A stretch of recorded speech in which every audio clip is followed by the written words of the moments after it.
This is an interesting phenomenon, right?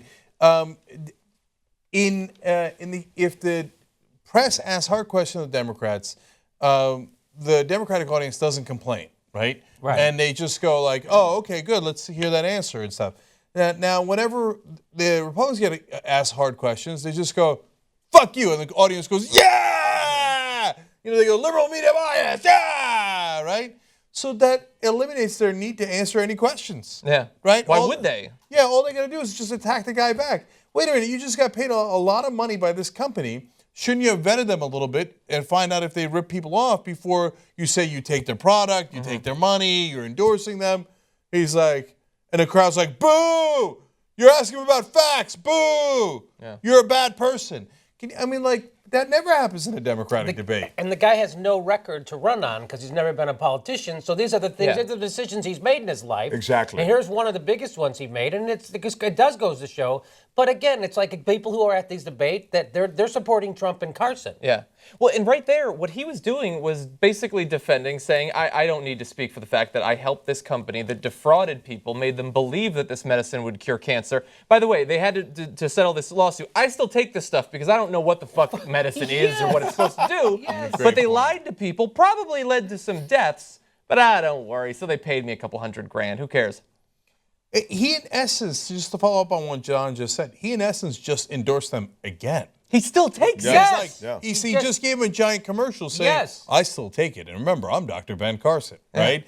And they're like, well, shouldn't you take some responsibility? What do you mean responsibility? He just endorsed them again. Yeah. As you watch Twitter, there seems to be this sense that Rubio is scoring here. Is that your sense at all? Yes. Yes? Sure, yeah, I think so. He's first of all, they're asking him every question he's prepared for. Exactly. Yeah. Right. So he's ready. That's certainly true. And by the way, this debate, I think, is noteworthy in that Trump, I believe, I was wrong last time I said this a couple debates ago, Trump has spoken less than at any other debate. And it's because this is a specific debate, and he does not, I tweeted about this, his body language says, don't call on me, don't know, there's something interesting up there, I think I see a star. He doesn't want to answer any of these questions. And one of the things he's going to do afterwards, remember, he's been saying that CNBC's fixing the numbers in the polls and that they're being unfair.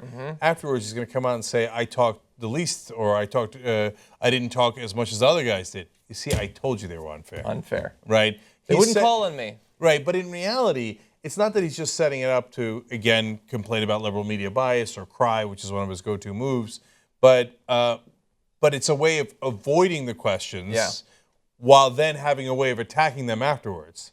So turning a disadvantage into an advantage. You know why he does that? Because he's great at that. He's so good at that, it'll make your head spin. People on both sides of the aisle say he's great at that. But that is still going to hurt him because, and I think it's very clear at this point, he wins.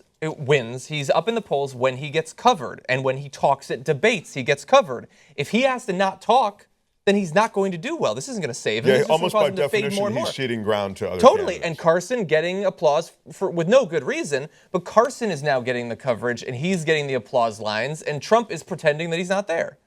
Well, it's funny. We're not the only ones, Jank, that are frustrated to be living in a bizarre world known as the mainstream media and a Republican primary, right? So it's nice to see that Jeb Bush is also flipping out. Kasich is also flipping out. Most of the mainstream Republicans are flipping out. So that's nice to see, at least, that we're not the only ones, and that the Frankenstein they've created, which is this month, Ben Carson, is coming back to bite them all in the ass. It's nice to see them get freaked out. It's nice to see Kasich and Jeb Bush be totally pushed back on their heels and have to go after their own base. Thank God they have to attack their own fucking base. And that's what they're doing, and that's why they're losers. And after Kasich came out with that strong beginning, we haven't really heard that much from him since. No. I know there's a lot of people on stage, but Too many. Kasich and Trump now we haven't heard from a lot, or Huckabee.